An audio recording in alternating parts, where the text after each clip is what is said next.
ప్రభువు పేరిట మీ అందరికీ షలోం. ఈరోజు దేవుని వాగ్దానము. సజీవులు సజీవులే గదా, నిన్ను స్తుతించుదురు. ఈ దినమున నేను సజీవుడనై నిన్ను స్తుతించున్నాను. యెషయా గ్రంథము 38వ అధ్యాయము 19వ వచనం. ప్రియ సహోదరి సహోదరులారా, ఈరోజు ఈ వాక్యాన్ని వినుచున్న మీ అందరికీ మన ప్రభువును ప్రేరక్షకుడైన యేసు క్రీస్తు జీవము కలిగిన నామమున ఈ నూతన దినపు శుభములను వందనములను తెలియజేస్తున్నాను. ప్రియులారా, ఈరోజు మనం ఒక గొప్ప సత్యాన్ని ధ్యానించబోతున్నాం. మనిషి తన జీవితంలో ఎన్నో సంపాదిస్తాడు, మరెన్నో కోల్పోతాడు. కానీ అన్నిటికంటే విలువైనది దేవుడు మనకు ఉచితముగా అనుగ్రహించిన జీవము. దేవుని వాక్యము సెలవిస్తుంది, సజీవులు సజీవులే గదా, నిన్ను స్తుతించుదురు అని. ఈ లోకములో కోట్లాది మంది గత రాత్రి నిద్రపోయారు, కానీ అందరూ ఈ ఉదయం సజీవముగా కళ్ళు తెరవలేదు. మనము ఈ క్షణాన ఊపిరి పీలుస్తున్నామంటే అది మన గొప్పతనము కాదు, మన ఆరోగ్య నియమమో లేక అదృష్టమో కూడా కాదు. అది కేవలము మన పరలోకపు తండ్రి కృప మాత్రమే. ప్రియులారా, శరీరములో ప్రాణమున్నంత మాత్రాన మనము సజీవులము కాము. మన హృదయములో దేవుని పట్ల స్తుతి ఉన్నప్పుడే మనము నిజమైన సజీవులం. ఒకవేళ మనలో కృతజ్ఞత లేకపోతే వాక్యము హెచ్చరిస్తున్నట్లు మనము జీవించున్నాము అన్న పేరు మాత్రమే కలిగి ఉండి మృతులమై ఉంటాము. సమాధిలోనికి దిగిపోయిన వారు దేవుని సత్యాన్ని చాటలేరు. మృతులు ఆయనకు కృతజ్ఞతాస్తుతులు చెల్లించలేరు. కాబట్టి ప్రియులారా, ఈ దినమున మనము సజీవ లెక్కలో ఉన్నామంటే దానికి ఒకే ఒక కారణముంది. ఆయనను స్తుతించడానికి కష్టాలలో ఉన్న, కన్నీళ్లలో ఉన్న, ప్రభువా నేను సజీవుడనై ఉన్నాను, అందుకే నిన్ను స్తుతిస్తున్నాను అని చెప్పగలిగే హృదయమే దేవునికి ఇష్టమైన బలియాగము. ప్రియులారా, ఈ వాక్యము ద్వారా అసలైన సజీవమైన స్తుతి అంటే ఏమిటో, కృతజ్ఞత లేని జీవితము ఎలా అంధకారమైపోతుందో మనము వాక్యము నుండి నేర్చుకుందాం. ప్రియులారా, మన ప్రభువైనటువంటి సర్వోన్నతుని స్తుతించేది ఎవరు అంటే సజీవులు మాత్రమే. మృతులు ఆయనకు స్తుతి చెల్లించలేరు. అందుకే ఇదే అధ్యాయము 18వ వచనాన్ని మనము చూసినట్లయితే, పాతాళమున నీకు స్తుతి కలగదు, మృతి నీకు కృతజ్ఞతాస్తుతి చెల్లింపదు. సమాధిలోనికి దిగువారు నీ సత్యమును ఆశ్రయించుదురు. అవును, మనము ఆయనను స్తుతిస్తున్నాము అంటే మనము సజీవులమై ఉన్నామని. మరొక కోణములో మనము సజీవులమై ఉన్నాము అనంటే ఆయనను స్తుతింప బద్దులమై ఉన్నాము. కనుక స్తుతి ఎంత ప్రాముఖ్యమైందో దేవుని దృష్టికి, మరియు ఆయన కోరుకొనినది మనము కృతజ్ఞత కలిగి ఉండాలని ప్రభు ఎప్పుడు కోరుకుంటూ ఉంటారు. కృతజ్ఞత లేని జీవితాలు చీకటిమయమైపోతాయి, అంధకారమయమైపోతాయి. అది అన్ని కోణాల్లోనూ చేసిన మేళ్లకు ప్రతిగా కీడు చేసిన మేలును మర్చిపోయిన వారి జీవితము అంధకారములోనికి ప్రవేశిస్తుంది అన్న సంగతి వాస్తవం. ప్రియులారా, మనము ప్రతి విషయంలో దేవునికి కృతజ్ఞత కలిగి ఉండాలి. అదే సందర్భములో మనకు మేలు చేసిన వారి విషయంలో, గత దినాల్లో మనకు చేయి అందించిన వారి విషయంలో కూడా మనము కృతజ్ఞత కలిగి ఉండాలా. ప్రియులారా, ఎవరికి కీడు చేయక ప్రతి వారికి మేలు చేస్తూ ముందుకు సాగిపోవాలి. అన్నిటికంటే ముఖ్యముగా మనలను పాప రోత జీవితములో నుండి విడిపించి ఆయన పరిశుద్ధమైన నిష్కలంకమైనటువంటి రక్తములో కడిగి శుద్ధి చేసి ఆయన పరిశుద్ధమైనటువంటి నిత్య రాజ్యానికి సిద్ధపరిచినటువంటి సర్వోన్నతుడైనటువంటి దేవుని యొక్క త్యాగాన్ని గుర్తించి ఎప్పుడు కూడా ఆయన త్యాగాన్ని బట్టి, ఆయన చేసిన పుణ్యకార్యాన్ని బట్టి కృతజ్ఞతాస్తుతులు చెల్లిస్తూ ఉండవలసిన వారమై ఉన్నాం. ఒకవేళ ఆ కార్యాన్ని, ఆ పుణ్య కార్యాన్ని మనము మర్చిపోయినట్లయితే మనము మృతి నొందిన వారి లెక్కలో ఉంటాము అన్న సంగతి వాస్తవము. అందుకే ప్రకటన గ్రంథములో మనము చూస్తాము, నీవు జీవిస్తున్నావు అన్న పేరు మాత్రమే కలిగి ఉన్నావు కాని నీవు మృతుడవే అని. దానర్థము నువ్వు జీవించి ఉన్నావు, సంపదను సంపాదించుకుంటున్నావు, కావలసిన వాటిని కూర్చుకుంటున్నావు, నచ్చిన దాన్ని మెచ్చిన దాన్ని నీ కడుపుకు భుజిస్తున్నావు, నీకు కావలసిన దాన్ని దృష్టి ఉంచుతున్నావు, నీ శరీరానికి కావలసిన వాటన్నిటినీ సమకూర్చుకుంటున్నావు. కాని స్తుతి చెల్లించుట మరిచి ఉన్నావు కనుక నువ్వు జీవించున్నావు అన్న పేరు మాత్రమే ఉన్నది. అవును ప్రియులారా, మనుషుల దృష్టిలో పేరు మాత్రమే ఉన్నది. మనుషుల దృష్టిలో నువ్వు ఘనుడవు, ఘనురాలువు. మనుషుల దృష్టిలో నీకు మంచి పేరు, ప్రఖ్యాత్తలు ఉన్నప్పటికీ నా దృష్టిలో నువ్వెప్పుడో మృతి నొంది ఉన్నావు. కారణము నీలో స్తుతి లేకపోవుట చేత అని వాక్యము తేటగా ఈ నూతన దినములో మనకు సెలవిస్తా ఉంది. కనుక ఈ వాక్యము వింటున్నటువంటి నా ప్రియ సహోదరి సహోదరులారా, మనము స్తుతి చెల్లించడము అనేది దేవుని యొక్క ముఖ్య ఉద్దేశము. మనము కృతజ్ఞత కలిగి ఉండటము అనేది దేవుని యొక్క ముఖ్య తాత్పర్యము. ఆయన మనల్ని సృష్టించింది ఆయన స్తుతి కొరకే. మనలను ఆయన సృష్టించింది ఆయనకు కృతజ్ఞత కలిగి జీవించడానికి.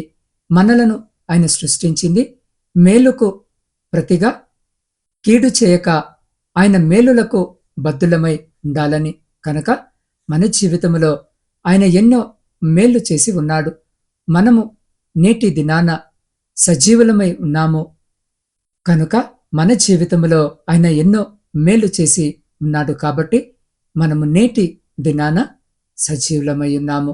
అవును ప్రియ సహోదరి సహోదరుడా, నేను ఈరోజు ఈ వాక్యాన్ని బోధిస్తున్నప్పటికీ, ఈ వాక్యాన్ని మీరు వింటున్నప్పటికీ ఇరువురము దేవుని చేత ఆయుష్షు పొందుకున్న వారముగా సజీవులమై ఉన్నాము గనుక మనము ఆయనను స్తుతింప బద్దులమై ఉన్నాము. ప్రతి విషయములోనూ వేకువజామున స్తోత్ర ప్రార్థనతో దినము ప్రారంభించి మరియు రాత్రి వేళ ఆయనకు స్తుతి ప్రార్థనతో మరలా మన దినమును ముగించుట మనకు దేవుడిచ్చినటువంటి గొప్ప ఆధిక్యత. స్తుతి చెల్లించువారు దేవుని మహిమపరుస్తున్నారని కీర్తన గ్రంథములో కీర్తనకారుడంటాడు. స్తుతి యాగము అర్పించువాడు యెహోవాను మహిమపరుచున్నాడు అని. మనము ఆయనను మహిమపరచడానికి, ఆయనను ఘనపరచడానికే ఆయన మనకు జీవమిచ్చి ఉన్నాడు, మరి దేనికి కాదు. కొందరు నాకు అనుగ్రహించబడినటువంటి జీవితాన్ని పాపము కొరకు వెచ్చిస్తాను అని, సమయాన్ని దుర్వినియోగము చేసుకుంటాను అని పాతాళపు మార్గములో నరకానికి వెళ్ళేటటువంటి త్రోవలకు అడుగుపెట్టినట్లయితే వారు ఆ ఆలోచన ఎప్పుడైతే చేసి ఉన్నారో ఆ క్షణమందే వారు సజీవ లెక్కలో నుండి కొట్టివేయబడ్డారు. దేవుని దృష్టిలో అయితే ఆయనను స్తుతిస్తూ ఆయన కొరకు కనిపెట్టుకుంటూ అన్ని వేదనలలోనూ, బాధల్లోనూ, నిరాశ నిస్పృహల్లోనూ, కన్నీటిలోనూ, అపజయాల్లోనూ, లేమిలోనూ, కరువులోనూ, ఇబ్బందుల్లోనూ, వస్త్రహీనతతోనూ, అనారోగ్యముతోనూ ఆదరణ లేని వారుగా ఉన్నప్పటికీ ఆయనను స్తుతిస్తూ ఉన్న ప్రతి జనాంగము ఆయన దృష్టిలో సజీవులై ఉన్నారు. ఒకవేళ మనుషులు మిమ్మను పట్టించుకోకపోవచ్చు, ఒకవేళ మనుషులు అనారోగ్య స్థితిలో ఉన్న వారి యొద్దకు మనము వెళితే మనకెటువంటి ఉపయోగము ఉండదు అని దూరములో నిలిచి ఉండి ఉండవచ్చు. ఒకవేళ వీరి వద్ద సంపద లేదు, వీరి వద్దకు వెళ్ళినా మనకు ఏ ఉపయోగము ఉండదని అందనంత దూరములో నిలిచి ఉండవచ్చు. కాని నా ప్రభు అంటున్నారు, అందరూ విడిచి వెళ్ళిపోయినా నన్ను స్తుతిస్తున్న నీవు నా దృష్టిలో ఉన్నావు. నీవు సజీవుడవై సజీవురాలువు, నీ కొరకు నేను సిద్ధపరిచిన దాన్ని నీకు అనుగ్రహిస్తాను అని. అవును ప్రియ సహోదరి సహోదరుడా, మనము ధనవంతుడు లాజరు యొక్క చరిత్రను చూసినప్పుడు ధనవంతుడు మరణించాడు, లాజరు మరణించాడు. కాని లాజరు మరణించిన తర్వాత తాను నూతన జన్మలోనికి ప్రవేశించిన వాడుగా పరదైసుకు అడుగుపెట్టి దేవునిని స్తుతిస్తూ ఉన్నాడు. అది సజీవ లెక్కలో ఆయనను స్తుతించుట. మృతుల్లోనికి వెళ్ళినప్పటికీ తాను పొందుకున్నటువంటి ఆ నిత్య జీవములో తాను కలిగినటువంటి మనుగడను బట్టి ఆయన స్తుతించుట. అది ధనవంతుని యొక్క విషయంలో చూసినట్లయితే అతడు పైకి జీవించాలని పేరు కలిగి ఉన్నాడు. మందిరానికి వెళుతున్నాడు. ధర్మశాస్త్రము గురించి జ్ఞానము కలిగి ఉన్నాడు. మందిరానికి గుప్పెళ్ళు విప్పి కానుకలు ఇస్తున్నాడు. అన్నీ ఆత్మీయముగా ఉన్నప్పటికీ తాను దేవుని యందు కృతజ్ఞతాస్తుతి చెల్లించని వాడుగా ఉన్నాడు. తాను చేసిన పాపాన్ని బట్టి పాతాళమునకు త్రోసివేయబడ్డాడు. నాటి నుండి స్తుతి చెల్లించుట అతని జీవితంలో పూర్తిగా దూరమైపోయింది. తాను స్తుతి చెల్లించకపోవుట చేతనే, కృతజ్ఞత కలిగి ఉండకపోవుట చేతనే తాను పాతాళములోనికి చేరిపోయాడు. ఆ ఉన్నతమైన సంపద కలిగినటువంటి స్థితి ఇచ్చింది ప్రభువే. కాని దానికి కృతజ్ఞత కలిగి లేక తాను నేనిస్తున్నానులే కానుక, నేను చెల్లిస్తున్నానులే దేవుని కొరకు అన్నటువంటి లౌకిక సంబంధమైనటువంటి అజ్ఞానపు దశలోనే మిగిలిపోయాడు. లెక్కలు వేస్తూ ఆయన నాకు 100 ఇస్తే నేను 10 ఇస్తానులే, ఆయన నాకు 200 ఇస్తే నేను 20 ఇచ్చానులే, కాబట్టి నేను భక్తిలో ఉన్నాను, ఇక ఆయనకు కృతజ్ఞతాస్తుతి చెల్లించవలసినటువంటి అక్కర ఏమున్నది అని అనుకుంటూ ఉన్నాడు. కాని సమయం రానే వచ్చింది. ప్రియ సహోదరి సహోదరుడా, జాగ్రత్తగా విను. స్తుతి లేని వారు సమాధులకు త్రోయబడతారు అని, కృతజ్ఞత లేని వారి జీవితము అంధకారమయమైపోతుందని తనకు పాతాళములోనికి వెళ్ళిన తర్వాత అర్థమైంది. కనుక ఈరోజు ఈ వాక్యము వింటున్నటువంటి నా ప్రియ సహోదరి సహోదరుడా, మనము సజీవులమై ఉన్నామనంటే ఆయనను స్తుతించడానికే, మనము స్తుతి చేయడానికే ఆయన మనలను సజీవులుగా నిలబెట్టాడు. పాతాళములోనికి వెళ్ళిపోయిన వారు, మృతి చెందిన వారు ఆయనకు స్తుతి చెల్లించరు. కారణము, వారు పాతాళములోను, చీకటిలోను, మట్టిలోనూ త్రోయబడ్డారు గనుక, స్తుతి చెల్లించుటకు వారిలో జీవము లేదు గనక, అదే జీవము కలిగిన వారు ఆయనను స్తుతిస్తారు. ఈరోజు మనకు ఆయన ఇచ్చిన జీవమును బట్టి స్తుతించాలి. ప్రియ సహోదరి సహోదరుడా, నేడు మనకు ఆయన ఇచ్చినటువంటి చక్కటి సత్యవాక్యాన్ని బట్టి ఆయనను స్తుతించాలి. మీరు మనకు అనుగ్రహించినటువంటి సత్య సేవకులను బట్టి మనం ఆయనకు కృతజ్ఞతాస్తుతులు చెల్లించాలి. మనకిచ్చినటువంటి చక్కని కుటుంబాన్ని బట్టి ఆయనకు కృతజ్ఞతాస్తుతులు చెల్లించాలి. ఆయన మనకిచ్చినటువంటి విశ్వాస జీవితమును బట్టి, రక్షణను బట్టి, ఆత్మీయ విలువను బట్టి, ఆయన మనకు నేర్పిన ఆత్మీయ పాఠాలను బట్టి ఆయనకు కృతజ్ఞత స్తుతులు చెల్లించవలసిన వారమయ్యున్నాము. ప్రియ సహోదరి సహోదరుడా, మోషేతో కూడా ప్రభువు అంటారు, నువ్వు మరణించబోతున్నావు, నీ కాలము అయిపోవస్తుంది, నేను నీకు నేర్పించిన, నువ్వు నేర్చుకున్న ఈ ఆత్మ సంబంధమైనటువంటి పాటలను, గీతాలను రాసి ఇశ్రాయేలుకు నేర్పించమని 2 పాటలను ప్రభు మోషే ద్వారా ఇశ్రాయేలులకు అందించారు. ఆ పాట ఎప్పటికీ వారు జ్ఞాపకార్థముగా పాడుకోవాలని కూడా మోషే ద్వారా ప్రభు తెలియజేశారు. కనుక స్తుతి చెల్లించుట అనేది ఎంతో ప్రాముఖ్యమైనటువంటి విషయము. మన పితరులు పౌలు శీలలు చెరసాలలో వేయబడినప్పుడు వారు స్తుతించుట చేతయే, ప్రభుకు కృతజ్ఞతాస్తుతులు చెల్లించుట చేతయే వారి బంధకములు తెంపబడి ఉన్నవి. నేను నా సజీవుడైన నా దేవుని నామాన్ని ఘనపరుస్తాను, మహిమపరుస్తానని గంభీరముగా గలమెత్తి పాడారు.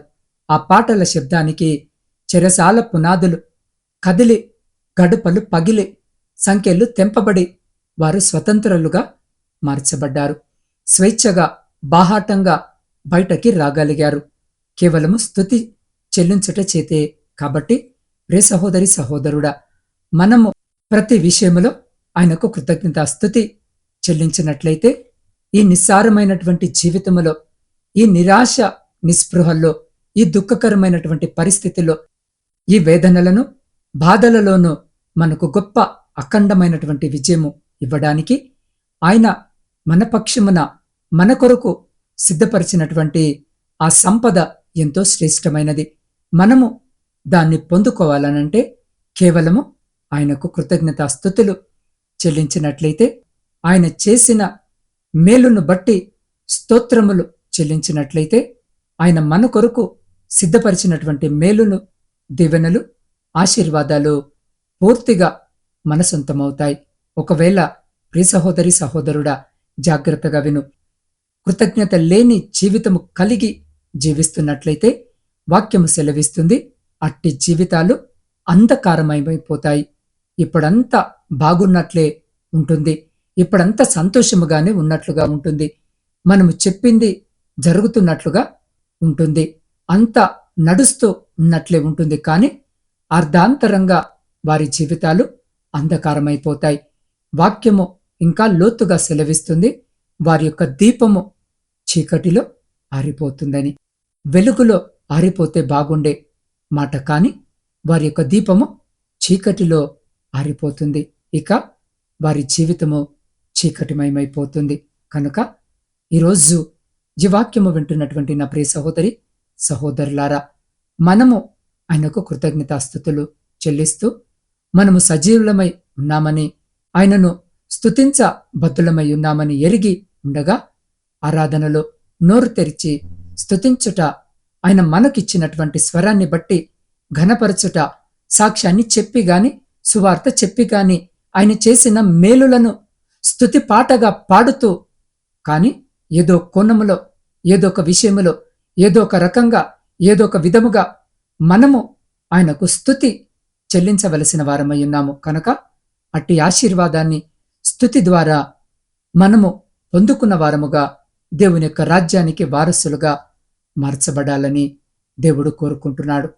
కాబట్టి నా ప్రియ సహోదరి సహోదరులారా, ఈ సమయంలో మనమందరము కళ్ళు మూసుకుందాం.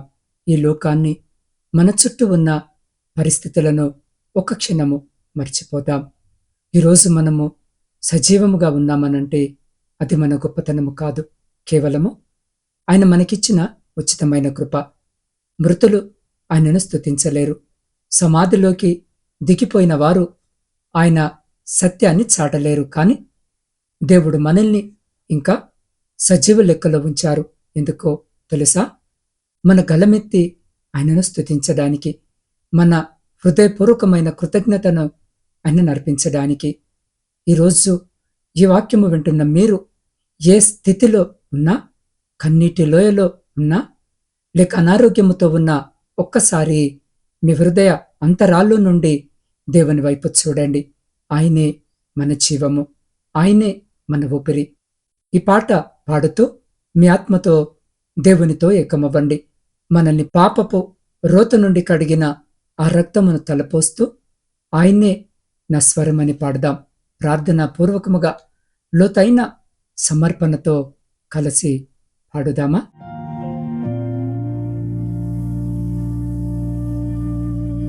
సజీవుడను నేనైతే నిన్నే స్తుతించెదన్. నాలో ఊపిరి ఉన్నంత వరకు నీకే మ్రొక్కెదన్. పాతాళమున నీకు స్తుతి కలుగదు. మృతులు నిన్ను ఘనపరచలేరు. బ్రతికి ఉన్నది నీ స్తుతి పాడటానికే. ఈ ఆయుష్షు నీ ఘనత చాటడానికే.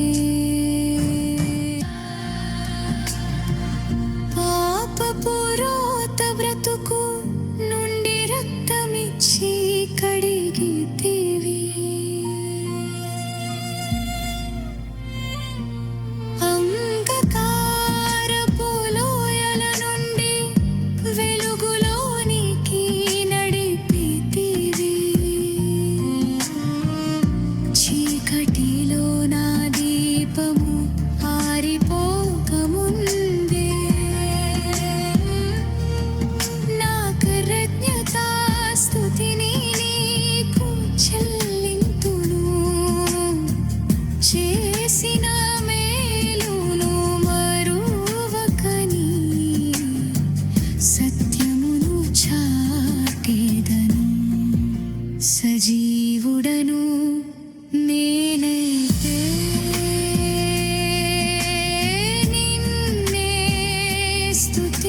స్తుతించెదన్ నాలో ఊపిరి ఉన్నంత వరకు నీకే మ్రొక్కెదన్.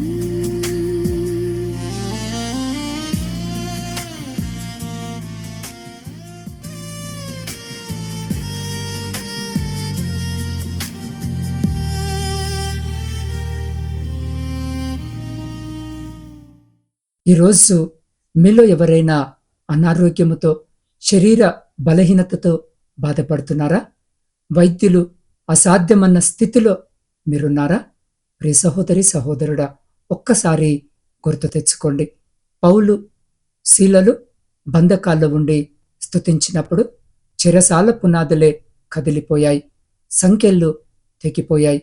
అదే దేవుడు ఈరోజు మన మధ్యలో ఉన్నారు. మీరు నమ్మకముతో, ప్రభువా నేను సజీవుడను, నిన్ను స్తుతిస్తున్నాను అని నోరు తెరిచి పాడినప్పుడు మీ శరీరములో ఉన్న ప్రతి వ్యాధి క్రీస్తు నామములో తొలగిపోవునుగాక. మీ మనస్సును పీడిస్తున్న ప్రతి చీకటి శక్తి, ప్రతి ఆత్మీయ బంధకము ఇప్పుడే తెగిపోవునుగాక. మనము చనిపోవడానికి కాదు, సజీవులమై దేవుని కార్యాలను చాటడానికే ఆయన మనల్ని పిలిచారు. ఆ నమ్మకముతో, ఆ స్వస్థతను పొందుకుంటూ నాతో కలిసి పాడండి. పౌలు శీలలు చెరసాలలో గళమెత్తి పాడగా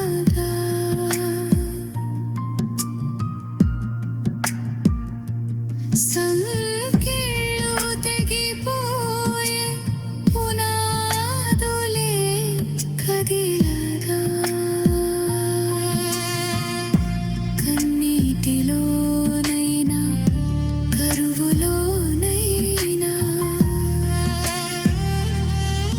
నిరాశ దరి చేరినా నీ స్తుతిని వీడను. నా జీవము మీరే. ఓ నిన్నే స్తుతించెదన్. అవును ప్రియ సహోదరి సహోదరులారా, మన బంధకాల నుంచి విడిపించిన మన దేవుణ్ణి ఏక మనసుతో మనమందరము కలిసి ప్రార్థిద్దామా? ప్రేమ నమ్మకము కలిగిన మా ప్రియ పరలోకపు పరమ తండ్రి, మీ శ్రేష్టమైన జీవము కలిగిన ఉన్నతమైన నామాన్ని బట్టి స్తుతులు, స్తోత్రాలు, వందనాలు. అయ్యా, ఈ దినము మీ పరిశుద్ధ లేఖన భాగము ద్వారా మీరు నాతో మాతో మాట్లాడి మా హృదయాలను తేలికపరిచిన మీ గొప్ప ప్రేమను బట్టి మీకే కృతజ్ఞత వందనాలు. అయ్యా, ఈ వాక్యము విన్న ప్రతి వారిని మీరే దీవించండి. సజీవులే కదా నిన్ను స్తుతించదరని మీరు సెలవిచ్చారు. అవును తండ్రి, సజీవులు మాత్రమే స్తుతిస్తారని, జీవము లేని వారు స్తుతించలేరని మీరు సెలవిచ్చారు. అయ్యా, మాకిచ్చిన జీవాన్ని బట్టి స్తుతించాలని మీరు ఎంతగానో తేటగా వివరించారు.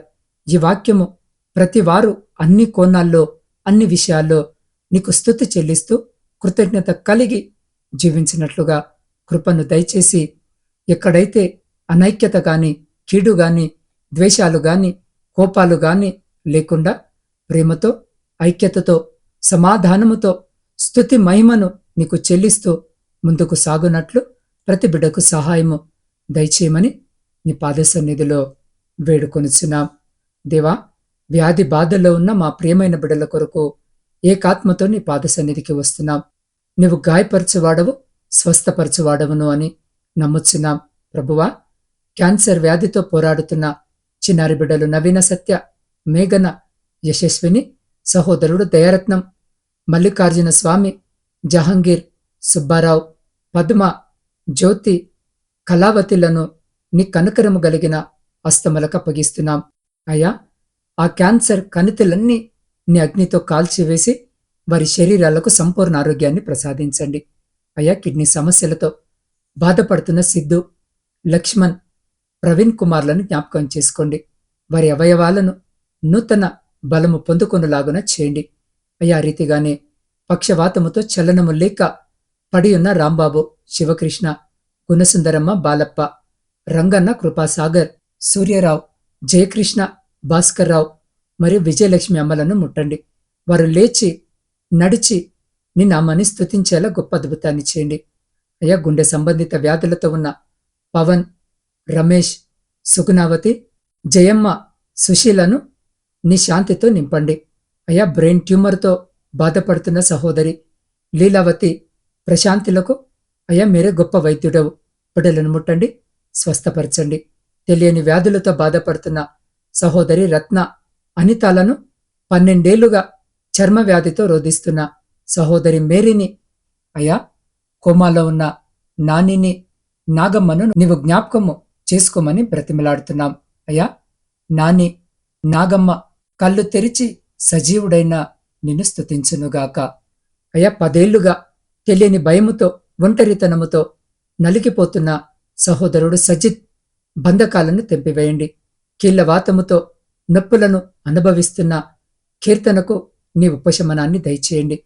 దేవ, పేర్లు చెప్పబడని ఎంతో మంది ఎన్నో రకాల వ్యాధుల చేత, బాధల చేత, సమస్యల చేత, ఎరుకుల చేత, ఇబ్బందుల చేత బాధపడుతున్నారు. దేవ, వీరందరూ నీ దృష్టిలో సజీవులే. వీరందరి పట్ల నీవు కలిగిన సంకల్పము నెరవేర్చండి. ఈ ఆరాధనలో వారు పొందుకున్న విశ్వాసాన్ని బట్టి వారి శరీరాల్లో నూతన జీవాన్ని ప్రవహింపజేయండి. స్తుతి యాగము వారి జీవితాల్లో విడుదల తెచ్చునుగాక. దేవారీతిగానే ఈ సమయంలో నా ఆత్మీయ కుటుంబ సభ్యులందరినీ మీ పరిశుద్ధ పాదాల చెంత పెడుతూ ఉండగా బిడ్డల ప్రతి మొరను మీరు ఆలకించండి, అంగీకరించండి.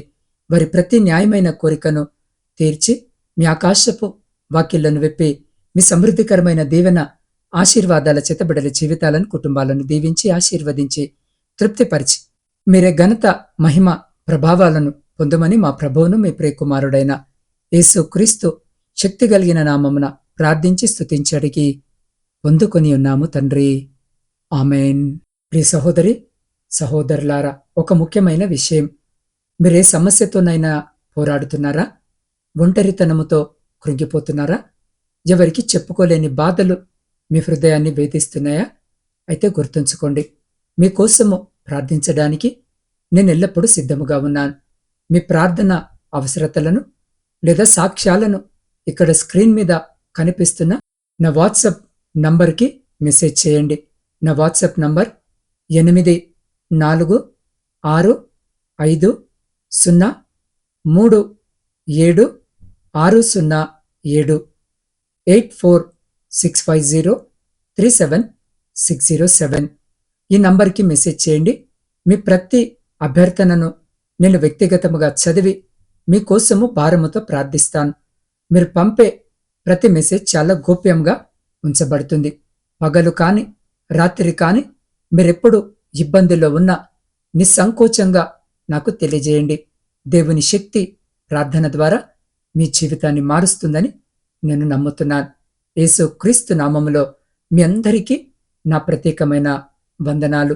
దేవుడు మిమ్మలను దీవించునుగాక.